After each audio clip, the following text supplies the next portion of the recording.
Hello नमस्ते। जातनी आप सबके एगो कजरी सुनावे।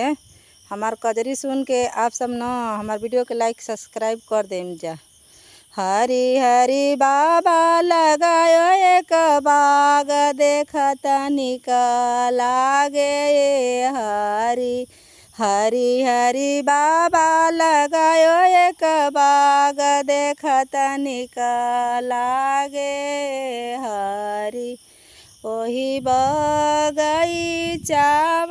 में कवन फूलवा फूले हो रामा हरी हरी बेला चमेला गुलाब देखत निक लागे हरी हरी हरी भैया लगायो एक बाग घूमत निक लागे हरी ओही बगीचावा में कवन फलवा फरे हो रामा हरी हरी सेवा संतरा आम देखत निक लागे हरी हरी हरी सेवा संतरा आम देखत निक लागे हरी हरी हरी भैया लगायो एक बाग घूमत निक लागे